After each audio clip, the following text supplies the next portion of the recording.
Google YouTube whistleblower Zach Voorhees with us. How you doing, Zach? It's good to be here. Thank you very much. Thank you for doing this show, man. Like I told you, I was so excited to have you on.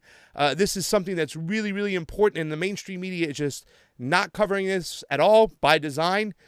So the fact that I reached out to you and you were willing to come on this show, it's just amazing, Zach. Thank you again for what you've done, and thank you for being here today.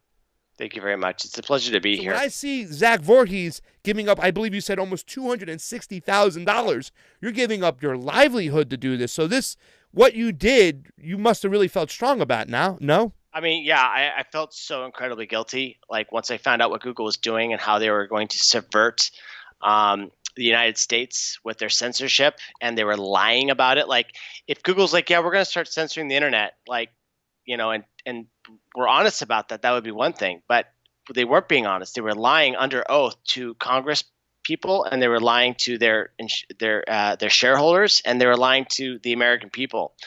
And I saw this AI weapon being like rolled out to all of their different products, and it was really scary to me. And so I just started like watching Google. What the heck is going on? What the heck is going on? And you know what? For most of my time there, the company was really great. They were really great with sticking with their principles. It wasn't until 2016 that things started getting crazy. Yeah. Well, I discovered that Google was deleting words out of their dictionary in order to make Trump tweets sound crazy. Yes. And then the media was using that craziness as justification to try to invoke the 25th Amendment, Section 4, which can remove a sitting president due to mental incapacitation. Yeah. And so once I saw that whole operation go down, I was like, okay, this is beyond weirdo cultural stuff. Yeah. This is actually a national security issue. And regardless of what the consequences are, I have to come forward with this and expose it to the American public. Else I am a conspirator towards this like sedition.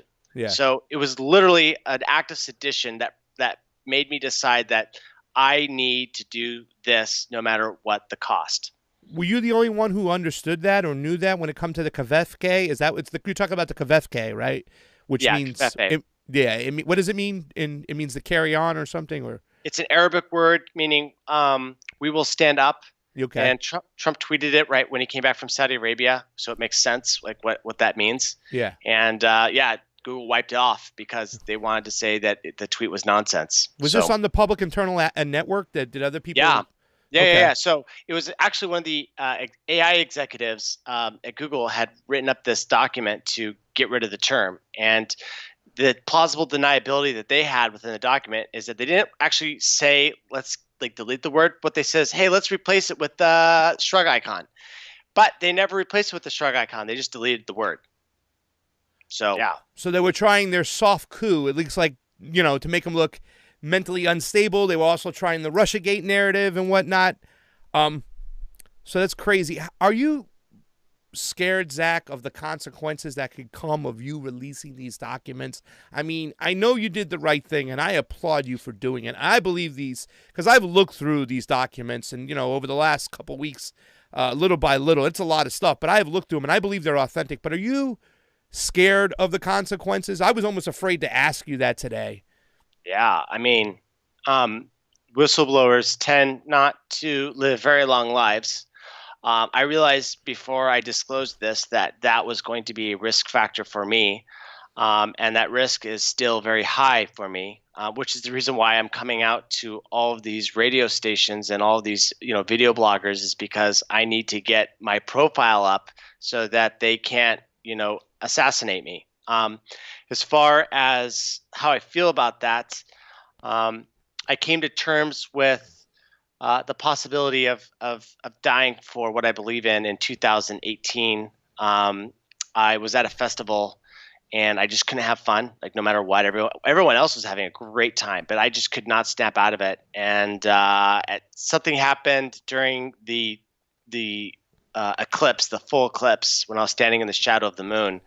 And everything just clicked, and I was like, "Hey, it doesn't matter. Everything's going to be all right." And even if they do kill you, when I answer to my maker, and he looks at me and says, "Hey, you saw evil what did you do about it? I can say, well, I sacrificed everything to let the American public know that there was this AI censorship weapon pointed at them. And my conscience would be clear, even if I were to die. I know that no matter what, if there's no God, then I don't care anymore because I don't exist. And if there is a God, then I know that I'm going to be that I had done the right thing.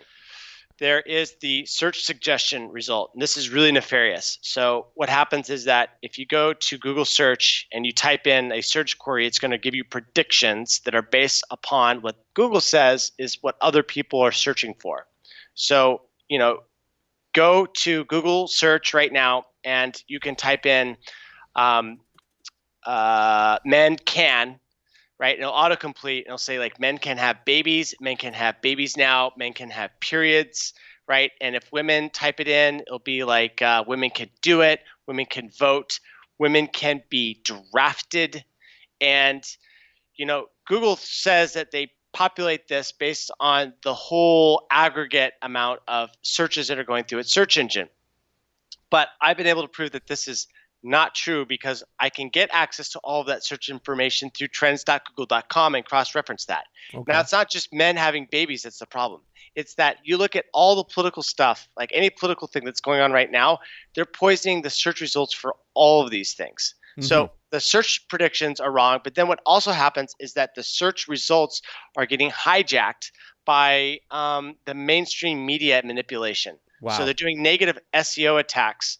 So, for example, I was trying to find information on something that Trump had done to stop human sex trafficking across the border. Yeah. Well, because of the authoritativeness that Google was emphasizing on these corrupt mainstream media outlets, instead I was getting redirected to all these things about kids in cages and everything like that. Exactly. Mm-hmm. They're trying to control the narrative. They're trying to, what I'm saying? Because that's where I think a lot of, especially with Democrats inside their own bubble, they don't understand that. And me being a person that says when it comes to Epstein, that I think that Trump has been pretty decent on that. I think Trump has done the right thing, and I've done a lot of research on that. Now, that doesn't mean I'm a Trump loyalist or a Trump fan. I happen to think that Trump stinks on foreign policy. But the fact is that they're also censoring a lot of the Epstein stuff just because Trump might have a positive influence on the case when he directed the lawyers the right way. What's another practice other than that? It's the YouTube search queries are really poisoned at this point. YouTube. Yeah, they've been banning people that, and both on the left and the right, they've been banning people that disagree with the establishment narrative, and what they've been doing, which is really insidious, is they've been dropping the search traffic for all of these video sites. And the way that they do this is that a lot of times the recommendation engine will say, well, if you like A, then you're going to like B, right? And so what they've been doing is that they've been trying to redirect everyone so that they go towards MSNBC, CNN, and Fox. Yes. And they just try to keep you on this carousel of establishment news propaganda, and you have to physically stop it, go somewhere else, and search for this content. Now, the content that you used to be able to find really easily on the first page of YouTube search has been now buried. Okay, you can't find it anymore. I agree. What you have to do is you have to go to the 5th page in order to see this. And whatever they say about QAnon dropped the whole Epstein thing in 2017. Okay. 2 years ahead of the whole news cycle. And everything that QAnon was talking about in relation to this conspiracy to frame Trump, we all knew about it over a year ahead of the whole rest of the news cycle. So how did QAnon have such great insider intel that all came true? Because it wasn't just like a couple things. It's not like Nostradamus where, most of it doesn't stick, but some of it sticks. No, QAnon was releasing intel consistently with a narrative of what had taken place and what the anti-Trump coup was, and it all came true. Yeah. There has been some disinfo. QAnon has mentioned that there was going to be disinfo, and the community was like, okay, we understand that there's disinfo, and the reason why there's disinfo is that QAnon says, oh, this is coming. The deep state reacts thinking that's going to happen, and then it's actually they've got a plan. They've got the real plan, which goes into effect. Yeah. So I understand what QAnon is. It's an intel dump. Right now it's down because 8chan is down. Now, one of the supporters of QAnon released a video, and it was really popular. It was like 10% of the views converted into a like.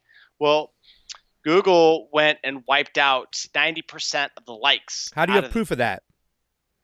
Because I was there when the video got released. I was literally at my desk when the video got released, and I was like, wow, this is really good. Oh my God, this has got, because I'm a metrics guy, I like marketing. So whenever I see a high engagement rate, like it gets me really excited. So I was like, wow, this video is getting 10%. And then the likes kept on going up. And then like the next day, the content creator went out to Twitter and said, Google just wiped out 90% of the likes. And I went, what? And I looked in and I was like, yeah, the likes went down. They just dropped through the floor. And now it's a 1%.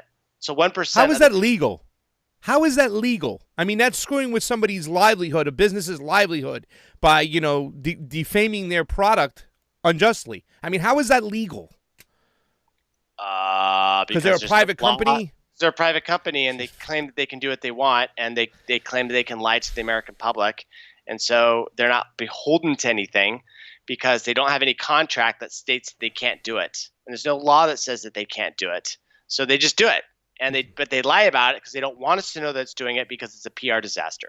So yeah, I posted that because, you know, somebody else did an interview and YouTube stopped their likes for 5 hours. That's right? ridiculous. No, sorry, not their likes, their view counts. They stopped the view counts. Okay, even worse. Yeah. Even worse.